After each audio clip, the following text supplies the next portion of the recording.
the connection between the Reproductive Freedom Act and human sex trafficking. There are a lot of people in the state who are not aware that we do have human sex trafficking here in New Jersey. I'm glad that we have Greg from the Center for Garden State Families. Thank you for having us. Thank you for being here. Yes, of course. And Mandy Leverett, thank you. You were with CAN, Church and Community Abolition Network. If you can, Mandy, real quick, I just want to ask you, how long have you been with CAN or started it and been doing this work? The nonprofit is new in this decade, but our work started back over 30 years ago on the West Coast. And as we've evolved to build a response that everyone can be involved in to prevent, detect, and help heal local human trafficking, that's developed over the years. What is something you would say to somebody initially to kind of explain it? Like, this is what's happening in New Jersey, and this is what my network does, like what we do. I try to highlight things that dispel the myths that are there. And I don't give a lot of stats because they've fluctuated through the years and some have been debunked. But the ones I do give do ring true with the experience that we've had in New Jersey and nationally. And when we talk about that, 83% of the victims of human trafficking that we have in the US today, the far majority of them are our own citizens. So that changes, everything that we do, and that changes perception. Most people have heard of human trafficking before, but don't know that it exists in our state or in our neighborhoods. So that helps dispel that myth that it's just something overseas, or it only happens to foreign nationals in the US, or actually it's mostly our own citizens. And for the most part, it really does start between the ages of 11 to 14 for most of them. So when we talk about prevention, that's 5th grade to 9th grade. And sometimes it's happening in places that we trust as parents and community, the local mall, Right. It can happen even in school. There's been a growing scenario where middle school students backed by gangs are being trafficked by other middle school students in the student bathrooms. So one of the initiatives that we've put together is to put that national hotline number, the suicide hotline number, and the cutting hotline number in every student bathroom, middle school and high school nationwide. So those self-rescue resources are right there where some of these things are happening. I want to talk to you about the Reproductive Freedom Act, basically highlighting the importance of it, why it needs to be opposed in the state, when it was introduced. Well, the Reproductive Freedom Act was introduced by Senator Loretta Weinberg of Teaneck and her assemblymate, Assemblywoman Valerie Vananeri Huddle. The bill numbers respectively are S3030 and A4848. Real easy to remember, S3030 and A4848. The bill is 48 pages of the worst abortion bill that most of the people I've talked to and have analyzed the bill have ever seen introduced in the United States. Far worse. And it's done out of the fear that now that the new Supreme Court Justice Barrett has been installed, that there's a possibility of Roe v. Wade being overturned, which is my prayer. I hope it does. But but this bill goes so far and so deep, and it's unfathomable. It is, we will pay for every abortion, regardless. Doesn't matter how young the person is, doesn't matter where they live, no questions asked. You want an abortion, you need an abortion, you're presented for an abortion, we will pay for your abortion. That's called coercive taxation. That's probably a term that most people haven't heard. But in other words, your deeply held beliefs. Our constitutional and founding documents say, life, liberty, and the pursuit of happiness. Well, there's no life if you're dead, and there's no life here if we're killing our very future. So this is what's going to happen. Now, this is where I kind of want to bring it full circle if we could. How does this bill connect to what we're talking about here with human trafficking?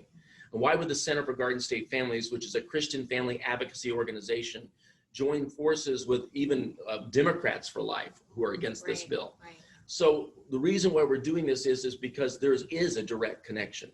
As Mandy's already said, that there's really no stats on this, but we do know that, and I've heard the stories, I've seen the data, I've seen the testimony that girls and women who are trafficked do become pregnant as a result of this business. It's sex. And the Johns, the men, will pay extra to the pimp, the slave owner, to not wear a condom. The natural result of that, of course, is pregnancy.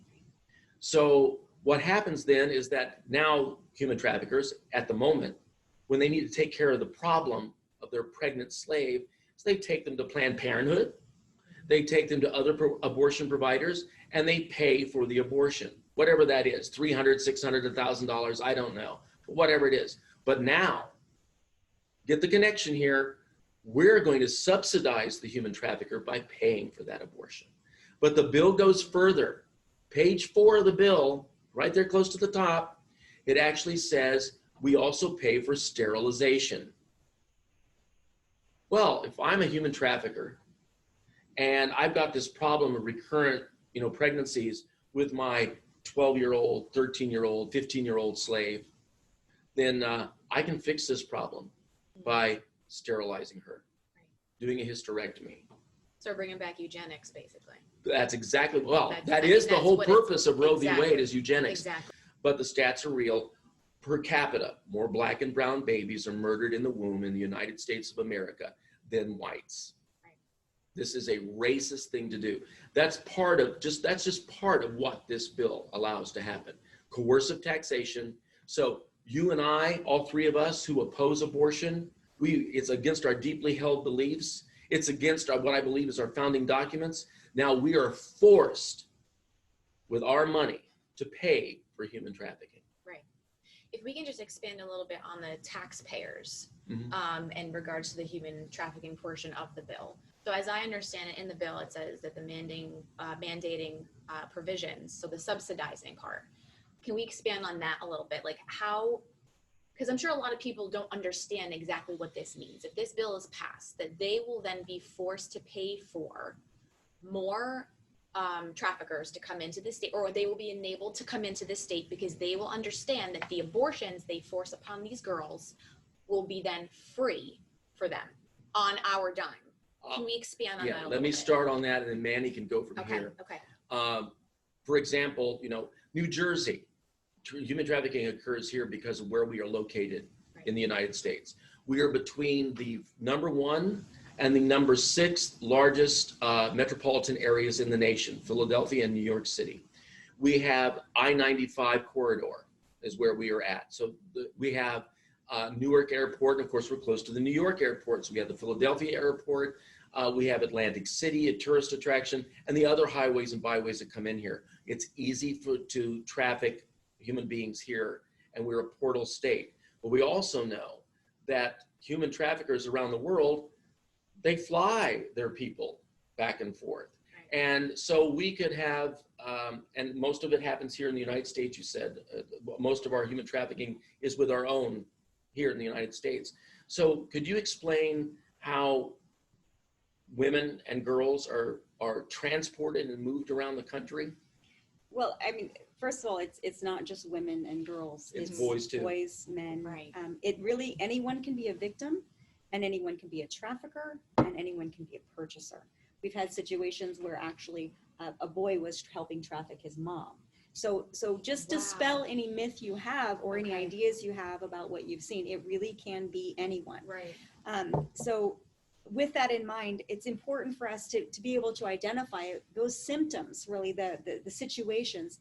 It doesn't, we are a very metropolitan area, but human trafficking happens everywhere, in rural communities, in suburbs. This is something that is everywhere. It might look different, might not be a street corner in the suburb, but it looks different in different places.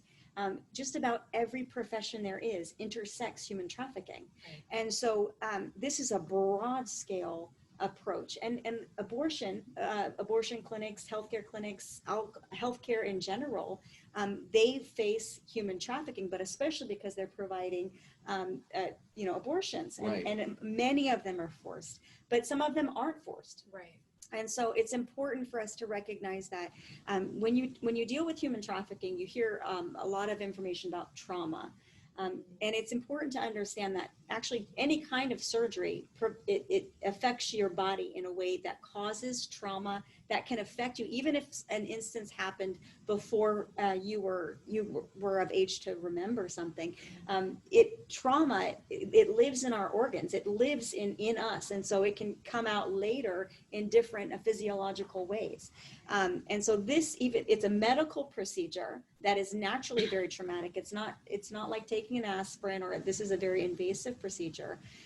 But in the case of the mental anguish, even if the individual is complicit at the time, on the service provision side, when someone is rescued out of this, healing, this becomes an area specifically we have to target to help heal and overcome that specific trauma. So even if it is willfully done, it is an area of trauma we have to address in recovery. But most of the victims that we've served, when they've shared their stories of abortion, it was mostly forced. We've had some of the most traumatic stories come in these situations from women. One particular woman, that she was forced to abort her children, and then later she decided to keep her pregnancy a secret, and then the trafficker ended up killing her baby once it was born, and then sterilizing her permanently. Wow. And that level of trauma, that compounded trauma, created a situation where she wasn't able to speak for years. So this is a particularly kind of acute, invasive, and comprehensive trauma when it comes to human trafficking, and it is a part of it. And I know that there are people in all different fields. There are people that are abortion workers that want to help find traffickers, and but at the same time, we've had whistleblower undercover video of New Jersey abortion providers where they knowingly were helping what they thought was a trafficker and a 14-year-old. So the trafficker was bringing in this 14-year-old that was supposed to be a victim of human trafficking, and all to intents and purposes, it should have been reported, but instead of helping the victim, the individual was caught on video helping the trafficker how to bypass the different rules and requirements.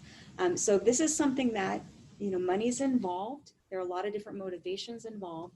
And so this can be especially with this bill you mentioned, with traffickers coming into New Jersey specifically to get free abortions.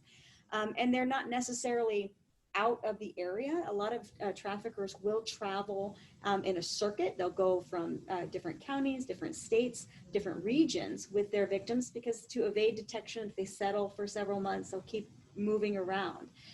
So that's generally what we see. They might move also if there's a big event that's drawing in a lot of people, the demand goes up. So they might move in their victims to those areas.